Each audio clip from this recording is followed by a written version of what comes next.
बिहार में इन दिनों गंगा नदी में जबरदस्त उफान है। जलस्तर में भारी बढ़ोतरी है और भागलपुर से सटे सुल्तानगंज इलाके में लोग जान जोखिम में डालकर इन नावों की सवारी कर रहे हैं।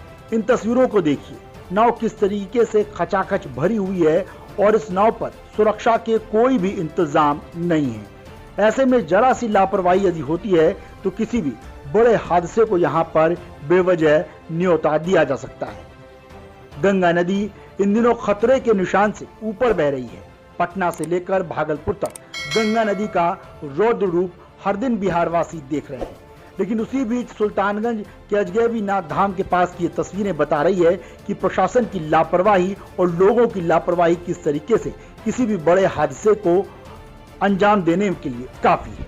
ये तस्वीरें देखिए, ये वही तस्वीरें हैं और आप इन तस्वीरों के थोड़ा पीछे का हिस्सा देखिए।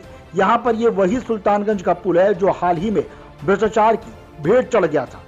करोड़ों रुपए की लागत से बन रहे ये पुल 3 साल में तीसरी बार गिरा है और इसी पुल के नीचे से यहाँ पर बकायदा एक नाव जो कि पूरी तरह से ओवरलोडेड नाव है। इन नावों में अमूमन 50 लोगों को बिठाया जा सकता है, लेकिन इसमें कई गुना ज्यादा लोग इस नाव पर सवार होकर गंगा के तेज बहाव को पार कर रहे हैं। आपको बता दें कि पिछले 3 साल में ये पुल 3 बार गिर चुका है और इसके ठीक नीचे से ये बेलगाम नाव रोजाना गंगा के इस पार से उस पार लोगों को जा रही है और नाव के जो नाविक हैं या नाव चलाने वाले लोग अपनी मोटी कमाई कर रहे हैं और लोगों की जान को बेवजह जोखिम में डाला जा रहा है। आपको बता दें कि लोगों का कहना है कि उनके पास कोई दूसरा साधन नहीं है, जिसके चलते कई बार हादसे भी हो जाते हैं, लेकिन जान जोखिम में डालकर इसी नाव के सहारे गंगा के इस पार से उस पार जाना पड़ता है। क्योंकि कई जगहों पर आपको बता दें कि इस वक्त बाढ़ के हालात हैं। इतना ही नहीं, यदि सुरक्षा की बात करें तो उस नाव पर कोई भी लाइफ जैकेट नहीं है। यदि कोई हादसा होता है तो आपको बता दें कि यहाँ बचाने वाला कोई नहीं मिलेगा, क्योंकि गंगा नदी जो है वो पहले ही अपने खतरनाक जलस्तर पर पहुंच चुकी है। गंगा नदी में बहाव भी तेज है, जो आप देख सकते हैं। जहां तक आपकी नजर जा रही है वहां तक सिर्फ पानी ही पानी है। वहीं आपको बता दें कि इन ओवरलोडेड नाव से कभी भी किसी वक्त भी कोई बड़ा हादसा हो सकता है।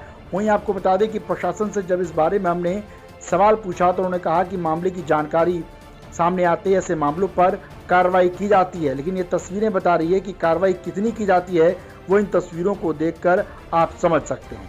दरअसल रसूखदार लोग मिलकर इस इलाके में नावों का संचालन करते हैं और अपनी मोटी कमाई करते हैं। आपको बता दें कि अगवानी पुल पहले भी ध्वस्त हुआ था, उसके ठीक नीचे से ये नाव गुजर रही है जिसको कोई भी रोकने वाला नहीं है। आपको बता दें सुल्तानगंज के थानेदार प्रियरंजन कुमार ने कार्रवाई करने की बात तो कही, लेकिन कई महीने बीत जाने के बाद कमोबेश यही तस्वीरें हर दिन देखने को मिलती है। इससे पहले हमने सावन के महीने में अजगैबीनाथ धाम के पास इस तरह की तस्वीरें दिखाई थी कि किस तरह से लोग जान जोखिम में डालकर नावों पर सवार हो रहे हैं और एक मोटा किराया देकर इस पार से उस पार जा रहे हैं, लेकिन इन्हें रोकने वाला कोई नहीं है। आज फिर कुछ इसी तरीके की तस्वीरें सामने आई जो यकीनन चौंका रही है, दिखा रही है कि प्रशासन और सिस्टम कितना लापरवाह है कि एक नाव में जहां 50 लोगों के बैठने की क्षमता है, वहां कई गुना ज्यादा लोगों को नाव पर बैठाकर इस पार से उस पार कराया जा रहा है। सुरक्षा के नियमों को तो छोड़ दीजिए, यदि नाव खुदा न खास्ते पलट जाती है या कोई हादसा हो जाता है तो यहाँ कोई बचाने वाला भी इन लोगों को नहीं मिलेगा। न सिर्फ लोग बल्कि लोगों के भारी भरकम सामान भी इस पार से उस पार इसी नाव के सहारे आते और जाते हैं।